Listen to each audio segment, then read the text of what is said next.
자, 여러분 안녕하세요. 경제학장 박사입니다. 오늘 우리는 금융의 세계, 그중에서도 아주 흥미로운 수수께끼를 하나 풀어볼 거예요. 바로 미국 은행 산업의 구조에 대한 이야기인데요. 다들 준비되셨나요? 네, 시작부터 아주 좋은 질문이네요.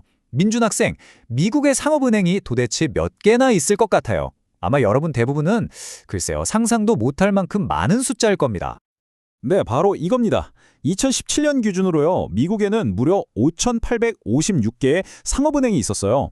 이게 얼마나 많은 거냐면, 캐나다나 영국 같은 다른 선진국들이 불과 몇십 개, 정말 많아야 100개 남짓한 은행을 가진 것과 비교하면, 와, 정말 어마어마한 숫자죠.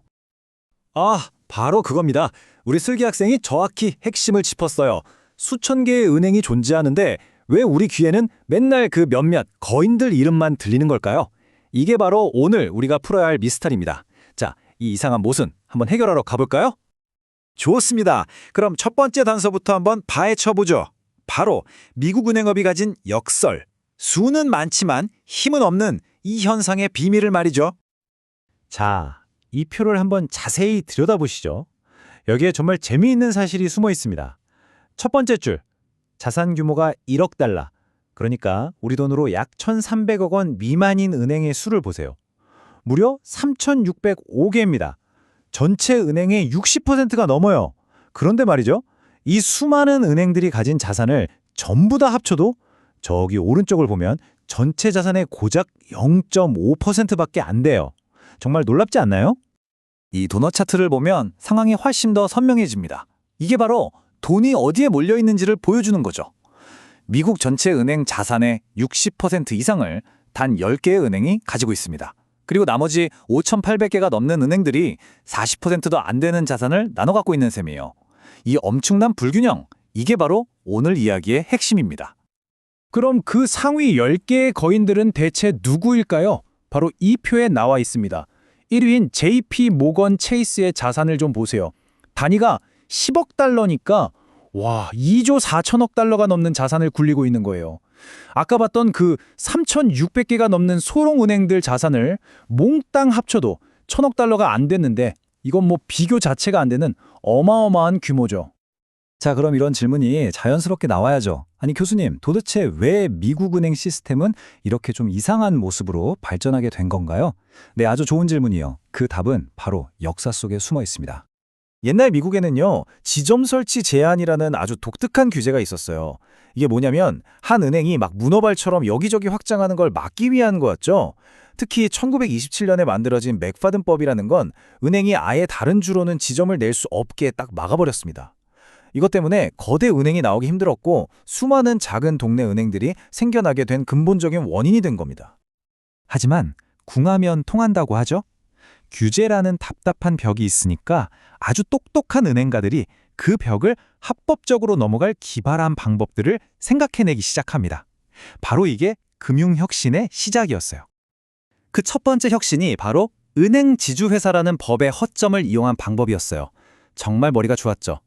보세요. A은행이 직접 다른 주에 지점을 낼 수는 없잖아요. 하지만 A은행을 소유한 엄마 회사, 즉 지주회사가 다른 주의 B은행을 사들이는 건 괜찮았거든요. 이런 식으로 규제를 살짝 피해서 사실상 전국적인 은행 네트워크를 만들기 시작한 겁니다.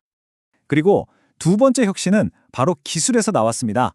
여러분이 매일 쓰는 바로 그 ATM. 당시 법을 만드는 사람들은 이 기계가 은행 지점이 될 거라고는 상상도 못했어요. 그러니 은행들은 신나서 ATM을 다른 주에 마구 설치할 수 있었죠.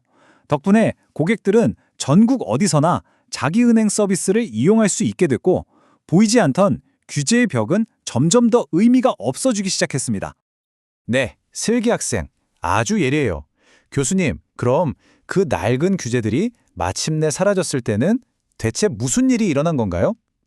자, 이제 이야기의 클라이맥스입니다. 그 벽이 완전히 무너졌을 때 미국 은행 산업에는 정말 거대한 지각 변동이 일어납니다. 이 그래프를 한번 보세요. 정말 드라마틱하지 않습니까?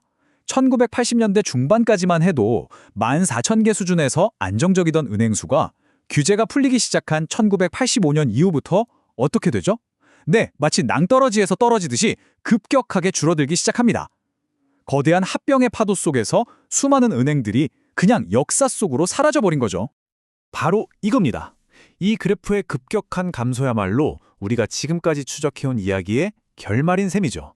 낡은 규제의 벽이 허물어지고 ATM 같은 기술이 그 벽을 넘어설 다리를 놔주니까 더 이상 수많은 작은 은행들이 비효율적으로 따로 존재할 이유가 없어진 거예요. 거대한 통폐합의 시대가 활짝 열린 겁니다. 자, 그럼 오늘 우리가 배운 이 긴 이야기가 지금을 사는 우리에게 대체 왜 중요할까요? 뭐 그냥 옛날 이야기들이라고 이 자리에 모인 건 아니잖아요? 오늘 우리가 살펴본 규제, 혁신, 그리고 경쟁이라는 이 세 가지 힘은요, 과거의 이야기가 절대로 아닙니다. 바로 지금 이 순간에도 핀테크 기업들이 기존 은행에 도전장을 내밀고 대마불사, 즉 너무 커서 망하게 둘 수 없다는 논쟁이 계속되는 것처럼 모든 금융시장을 움직이는 핵심 동력이에요. 이 역사를 이해하면 지금 우리가 보는 금융율세의 본질을 꿰뚫어 볼 수 있는 그런 눈을 갖게 되는 겁니다. 물론입니다. 오늘 우리가 한 것처럼요, 아무리 복잡해 보이는 현상도 그 역사를 차근차근 따라가다 보면 핵심 원리가 보이기 시작합니다. 금융시장은 어렵고 두려운 대상이 아니에요. 꾸준히 공부하고 파고들면 누구나 이해할 수 있는 그런 논리의 세계입니다. 포기하지 말고 저와 함께 계속 공부해 나갑시다. 여러분도 금융을 읽는 눈을 가질 수 있습니다.